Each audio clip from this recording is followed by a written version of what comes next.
Hello, discrete math fans. In this section, we're going to talk about digital logic circuits.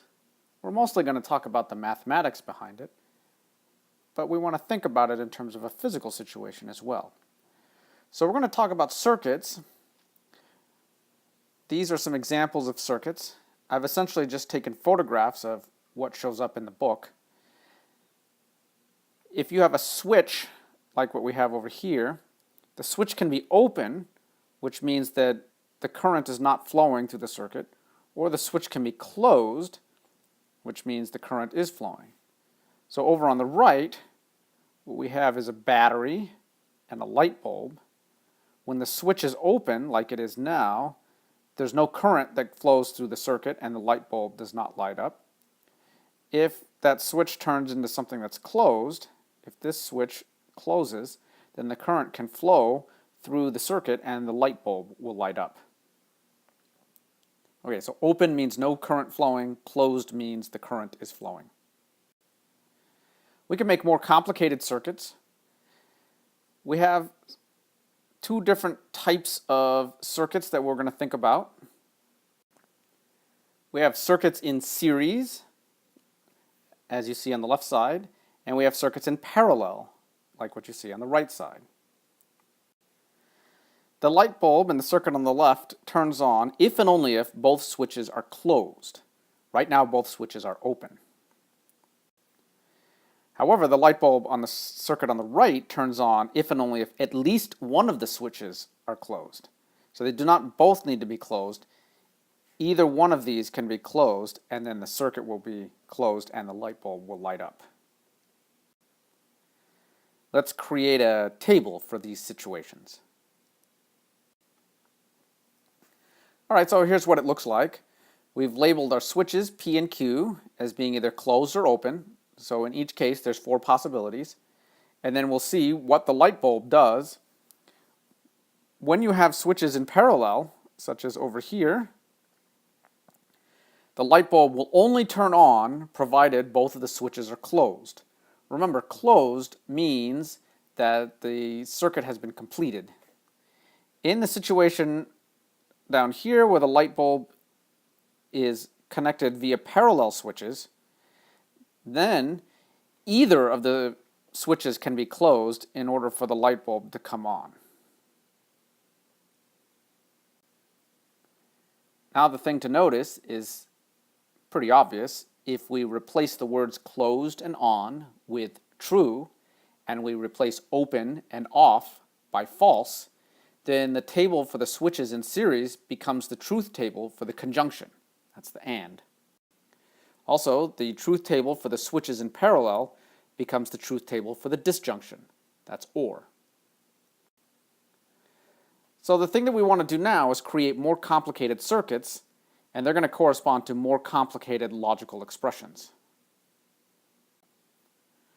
What we'd like to do is create circuits where the input signals are either 0 or 1. We can think of 1 as being a circuit in which there is current flowing in, and 0 as being a circuit where there's not current flowing in.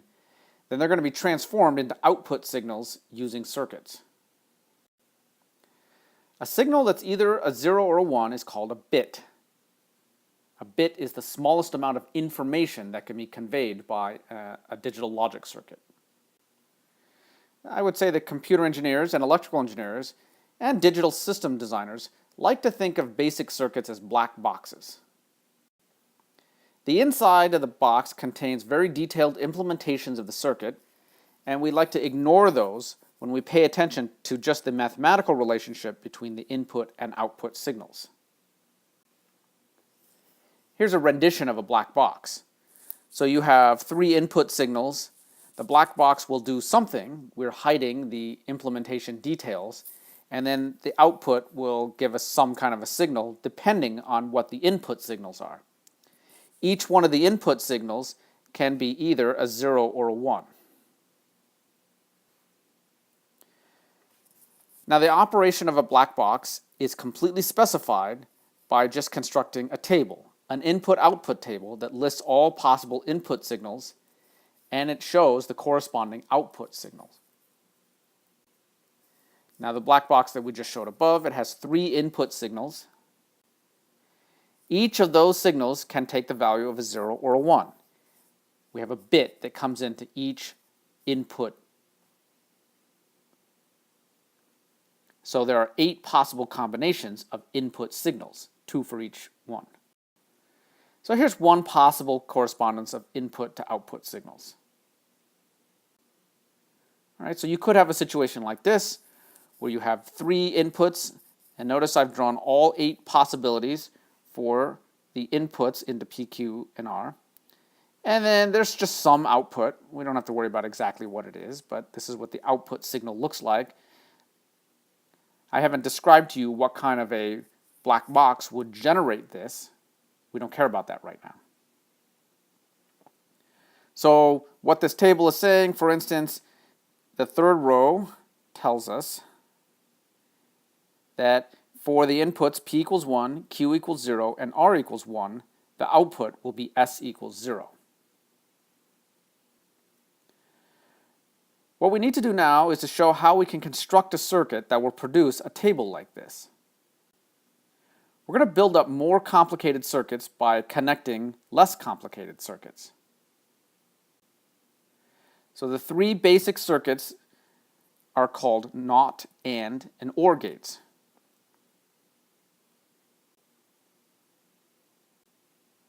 All right, so here's a picture from the book that shows us the 3 different types of gates. The NOT gate has only one input, and it just inverts that input. So if the input is 1, then the output is going to be 0. That's what a NOT does. It changes the input. We have the AND. So we talked about that. That's the situation where we have a circuit with switches in series. The only time we get an output of 1 is if the input signals are both 1. And then we have an OR. So that's going to give us an output signal of 1, provided either of the input signals is 1. We're going to be using these gates to construct more complicated ones. Okay, that's all for now.